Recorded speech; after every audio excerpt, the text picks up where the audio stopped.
Assalomu alaykum qadrli do'stlar. Demak, sizlar bilan yana Display Community. Sizlar bilan o'tgan darsimizda konteyner funksiyasini ko'rib chiqqan edik. Demak, bugungi darsimizda sizlar bilan title, ya'ni sarlavha qismini ko'rib chiqamiz. Demak, tayyor bo'lsangiz biz boshladik. Fayzimizni bersin. Xo'p, o'tgan darsda demak biz image'dan foydalangan edik. Keling, unchalik yaxshi turmayapti menimcha. Background'ini kellar kart qilamiz yoki aksent bo'lsa ham bizda ma'lumotlarimizni ko'rsatish uchun osonroq bo'ladi. Xo'p. Endi title mana ko'radigan bo'lsangiz, bizda hozir hech qanaqa ma'lumot chiqmayapti. Bizda faqatgina vazifalarimizni nima qilyapmiz? O'zgartiryapmiz. Agar ko'p o'quvchilar adashadi, shu yerda bizda demak o'zgartiradigan joy chiqmayapti deydi. Lekin vaholanki ular nima qilishmagan bo'ladi? Ezishmagan bo'ladi. U ma'lumotni, qaysi ma'lumotni o'zgartirayotganingizni siz kompyuterga, platformaga belgilashingiz kerak bo'ladi. Masalan, men vazifalarni o'zgartiryapman. Mana vazifalarda nimalari? Optionslar, ya'ni nastroykilar chiqib keladi. Bizda konteyner, mana konteynerda yozadigan bo'lsam, konteynerni o'zgartirish uchun oyna ochiladi va title ni yozadigan bo'lsam, title uchun oynalar ochiladi.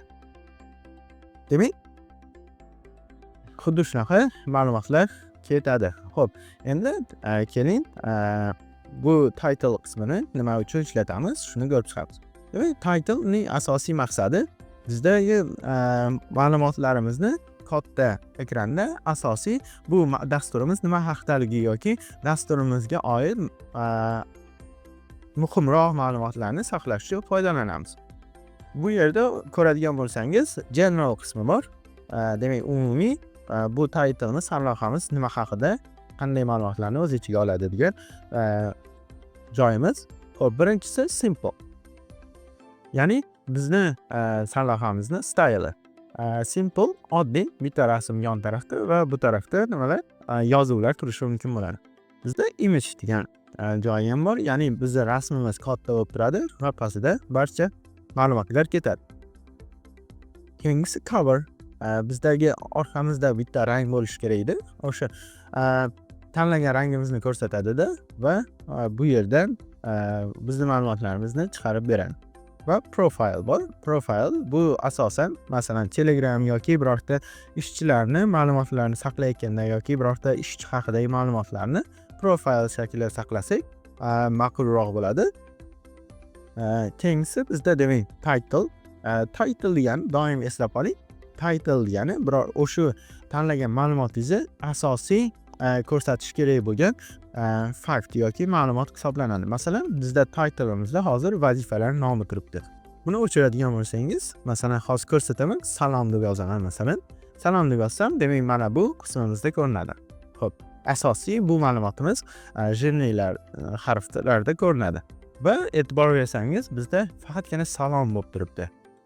Demak, bizga u ma'lumot kerak emas.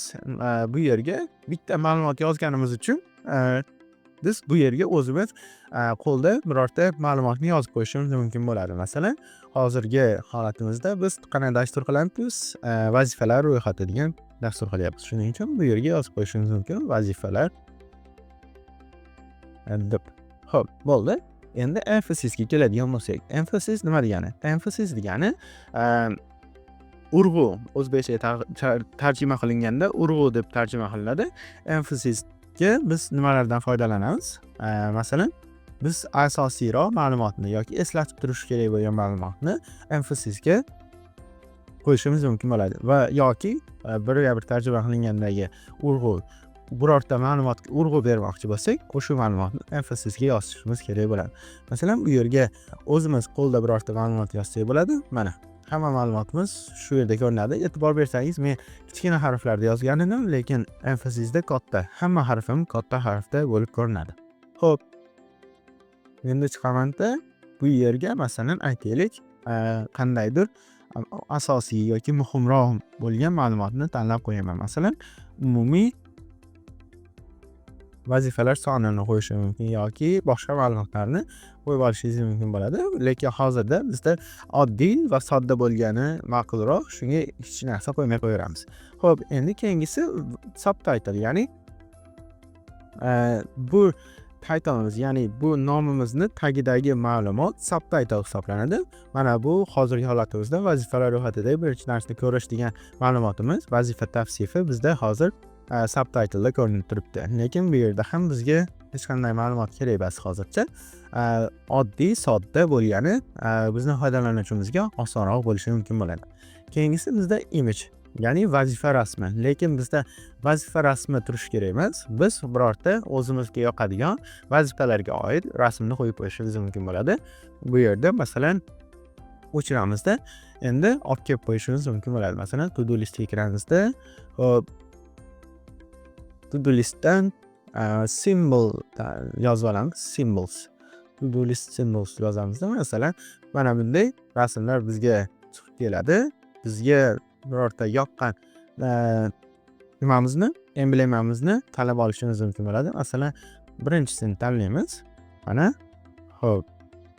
Mana shunisi ham chiroyli ekan. Hop, kelinglar, shunisini tanlab olamiz. Mana copyright kartinka qildim. Hop. Endi bu yerga olib kelib qo'yaman. Hop. Hozir bizni rasmimiz chiqib keladi. Mana chiqib keldi. Endi xohlasak image qilamiz, xohlasak simple, har qanday usulda qolishimiz mumkin bo'ladi. Hop. Endi bu yerda dizayn, ya'ni rasmimizni size, razmeri, default, ya'ni qanday bo'lsa shunday yoki compact, ya'ni kichkinaroq, ixchamroq bo'lishi kerak deb berib qo'ysak ham bo'ladi. Hop, endi image fill, ya'ni rasmimiz to'lib tursami yoki bu katakchamizga to'rtburchakka sig'ib tursami degan narsani berib qo'ysak bo'ladi. Mana fit qiladigan bo'lsak, bu o'zini qanday bo'lsa shunday turibdi. Fill qilib tursa, bu rasmimizni to'ldirib kattaroq bo'lib turadi. Xo'p. Bu yerda biz add actions qismida, ya'ni birorta ma'lumotlarimizni biz boshqarishimiz mumkin bo'ladi yoki shunga oid bo'lgan birorta nimalarni, harakatlarni amalga oshirishimiz mumkin bo'ladi. Masalan, vazifalarni qo'shish yoki vazifalarni o'chirib tashlash haqidagi ma'lumotlarimizni shu tugma orqali ezishimiz mumkin bo'ladi. Xo'p, endi options qismiga o'tadigan bo'lsak, bizda faqatgina visibility bor, ya'ni bu title qismimiz qachon ko'rinishini biz belgilab qo'ysak bo'ladi. Demak, bugungi darsimiz uchun shular.